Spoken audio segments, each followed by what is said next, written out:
महायुतीचा तिढा आजही कायम आहे।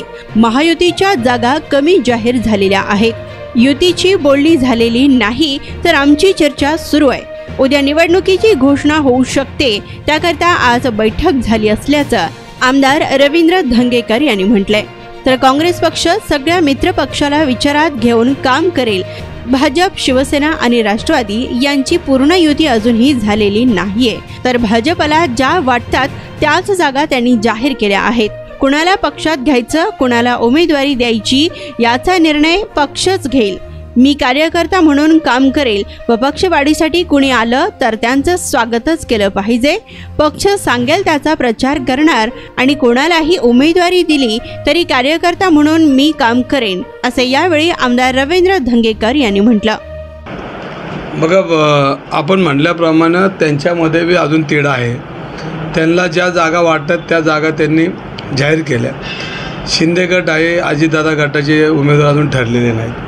म्हणजे त्यांची जी त्यांची आघाडीची बोलणी ती बी त्यांची युतीची बोलणी अजून पूर्ण झाली नाही आणि काँग्रेस आणि मित्र पक्षांची चर्चा चालू आहे आणि ह्याच्यामध्ये 2 दिवसात तोही निर्णय होईल।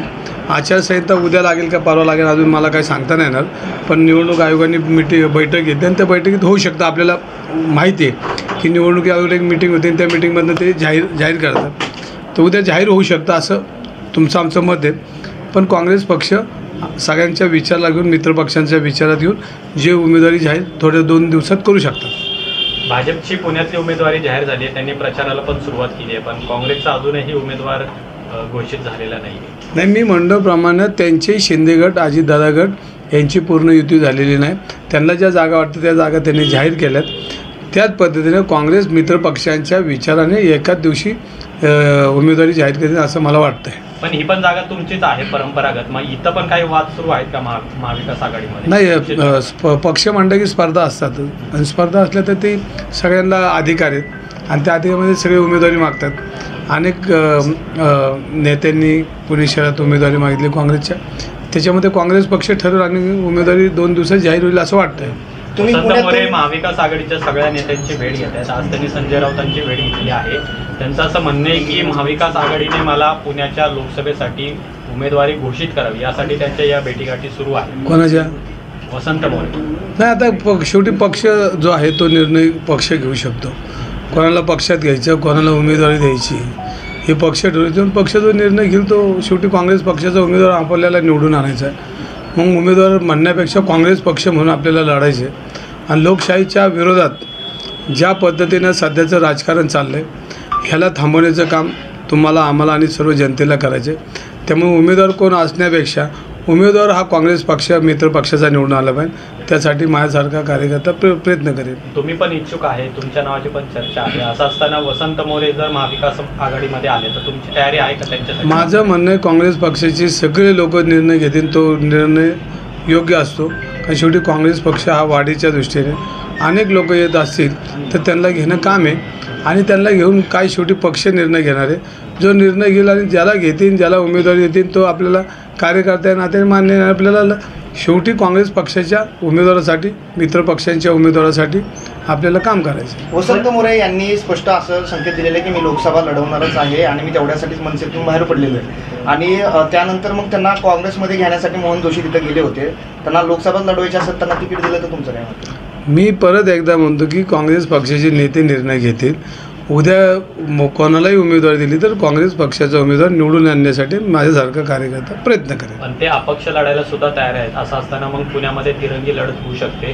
काँग्रेससाठी आणि महाविकास आघाडीसाठी वसंत मोरे आव्हान ठरणार नाहीत का मग त्यावेळी? बघा, लोकशाहीमध्ये कोणी उभं राहायचं त्यांचे ज्याचे अधिकार आहेत आणि मतदान करणं हे जनतेचा अधिकार आहे। मग मतदान राजा ठरवतो की कोणाला निवडून द्यायचं, त्यावेळेला मतदान राजा ज्याला निवडून द्यायचं त्याला निवडून दिलंच ना।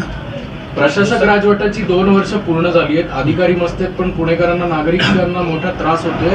आयुक्त कुठल्याही कामं करत नसल्याची तक्रार जी आहे ती नागरिक करतायत। तुम्ही देखील आयुक्तांच्या बाहेरकार आंदोलन केलं होतं। 2 वर्ष झाले कोर्टातला वाद संपत नाही, एकीकडे आयुक्त काम करत नाहीये, पुणेकरांचं भविष्य काय?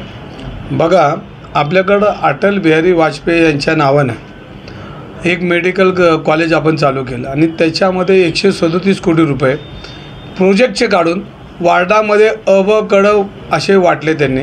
काल त्याच्यासाठीच मी त्यांच्या ऑफिसला जाऊन बसलो, त्यांच्या बंगल्याच्या बाहेर.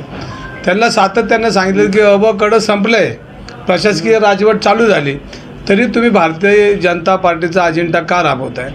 आणि हा जर राबवत असेल तर आपल्याकडं अटल बिहारी यांच्या नावाने असलेलं प्रोजेक्ट, असलेलं मेडिकल, ह्याचे पैसे काढणं वार्डवाईज ज्या पद्धतीने त्यांनी त्या पैशाचं वर्गीकरण केलं, हे प्रशासकीय धोरण होऊ शकत नाही. हे निर्णय नियमानुसार होऊ शकत नाही. त्यासाठी त्यांच्या बंगल्याच्या बाहेर मी बसलो. अनेक टेंडर सेट करण्याचं काम गेल्या कित्येक दिवसात विक्रम कुमार करत आहेत. आम्ही सातत्यानं त्यांना सांगतो आहे की तुम्ही चुकीचा पॉईंट आहे पुणे शहरात पाडू नका. कारण अटलजींच्या नावाने असलेलं मेडिकलचे पैसे हे काढणं आणि हे गटार मीटरला वापरणं किंवा एखाद्या वार्डामध्ये अ ब कड म्हणून टाकणं हे नियमाला धरून नाही आहे. आणि माझ्याकडे परत तेच वाचत होतं, माझ्यासमोरच पडले ते सगळे कागदपत्र. तर अटलजींच्या नावाने असणारं कॉलेज ह्याला पैसे 137 ना हे अजून मोठ्या प्रमाणात वाढलं पाहिजे. त्याचे पैसे न काढता हे पैसे मेडिकलला वापरत जेणेकरून विद्यार्थी सीट होतील, चांगलं आपल्याला आरोग्य सुविधा मिळेल, ह्याच्याकडं प्रशासनाने लक्ष दिलं पाहिजे. पण ते काढलेत आणि अ ब कड करून प्रभाग क्रमांक 18, क्रमांक 17, 25 कॅन्टोन्मेंट 137 कोटी रुपये वाटण्याचं त्यांनी काम केलं. हे निर्णय चुकीचा आहे. आणि हे सगळे पैसे भारतीय जनता पार्टी आणि शिंदे गटाच्या लोकांना टाकलेत. आणि हे पैसे खाण्याचे उद्योग ह्या आयुक्तांनी भारतीय जनता पार्टीच्या लोकांपर्यंत पोहोचवण्याचं काम ह्या निमित्ताने केलं. अटलजींच्या नावाचे पैसे काढणं म्हणजे हे भारतीय जनता पार्टीला कितपत योग्य आहे हा महत्त्वाचा भाग आहे. कारण अटलजींच्या नावाचं असलेलं मेडिकल जगामध्ये चांगलं हवं, त्याचं चांगलं नाव हवं, पुणे शहराचं नाव हवं, पुणे मनपाचं नाव हवं, अशा पद्धतीने त्यावर काम केलं पाहिजे. पण त्यातलेच पैसे काढलेत म्हणजे हे आयुक्त किती चुकीचं काम करतात. ह्यासाठीच आम्ही काल त्यांच्या बंगल्याच्या बाहेर बसलो. आज सगळे टेंडर सेट करण्यापासून आयुक्तांनी काम केलं आहे. सॅनिटरी नॅपकिन असेल, तुम्हाला पुलाची उद्घाटन असतील, तुम्हाला सांगतो कोंडव्याची लॅब असेल, वारज्याचं टेंडर असेल. आत्ता जे पैसे आणलेत हे काही बिल्डर लोकांसाठी आणलेत, काही ठेकेदार लोकांसाठी आणलेत आणि काही लोक भारतीय जनता पार्टीच्या आणि शिंदे गटाच्या लोकांच्या खिशात घालण्यासाठी आणलेले आहेत. अशा पद्धतीचं काम, मोठा भ्रष्टाचार ह्या महानगरपालिकेत विक्रम कुमारांच्या मध्यस्थीने आशीर्वादाने झालेलं आहे. त्यामुळे त्यांना 3 वर्ष झाली तरी त्यांची बदली होत नाही. आता तुम्ही मला सांगितलं की मीटिंग आहे निवडणूक ऐवजी 1-2 दिवसात बदली व्हायची शक्यता आहे. अजित पवारांनी विश्रांतवाडीमध्ये गेल्या आठवड्यामध्ये एक भाषण केलेलं होतं की पुण्यातली गुन्हेगारी ठेचून काढायची आहे, गुन्हेगारांना आता पदरात घातलं जाणार नाही. पण काल बारामतीमध्ये त्यांनी बोलताना सभेत असं म्हणालेले की त्यांचे पदाधिकारी असलेले नाना देवकाते यांच्या कार्यकर्त्याला त्यांनी मोकातून बाहेर काढलेलं आहे, असं जाहीर विधान त्यांनी केलेलं आहे. एकीकडे अशा पद्धतीची भाषा करायची आणि दुसरीकडे कार्यकर्त्यांच्या गुंडांना वाचवण्याचा प्रयत्न अजित पवार करत आहेत. नाही, मी दादांबद्दल काय बोलणार नाही, कारण दादा हे पुण्याचे पालकमंत्री. मागच्या 15 दिवसापूर्वी त्यांचा मुलगा कोणाला तरी भेटला, हे तुमच्याकडं माझं त्याच्याबद्दल नाही. पण मी पोलीस कमिशनरला स्वतः पत्र दिलं आहे की जे गुन्हेगारांना मदत करतात, गुन्हेगारांना आशीर्वाद देतात, ज्या मंत्र्यांच्या नावाखाली फिरतात त्या मंत्र्यांची परेड करा. गुन्हेगारांची परेड आहे तर मंत्र्यांची बी परेड करा, आमदारांची करा, माझा जवळचा असेल तर माझीही करा. एकदा पुणेकरांना कळू द्या. आणि मग गुन्हेगारी मुक्त करण्यासाठी पुणेकरांनी पुढं आलं पाहिजे. मी बोललो की कोथरूडची गुन्हेगारी मुक्त करा, ह्याच्यासाठीच मी बोललो होतो आणि त्याची प्रेस बी झाली होती.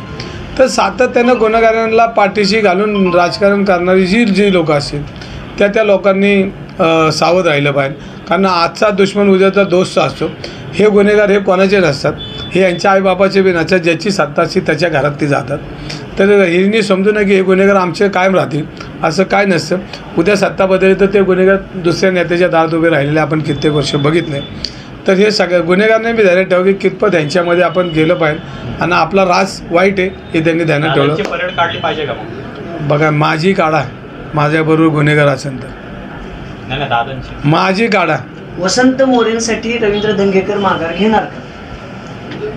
हो, मी पक्षाचा बांधील आहे. पक्ष जो सांगेल त्याच्या मागे मी उभा राहणार. हे मी पहिल्या दिवसापासून म्हणतो, आजही म्हणतो आणि उद्या म्हणतो. शेवटी पक्ष आहे, पक्षाने ठरवलं की त्याचं काम करणं माझं कर्तव्य.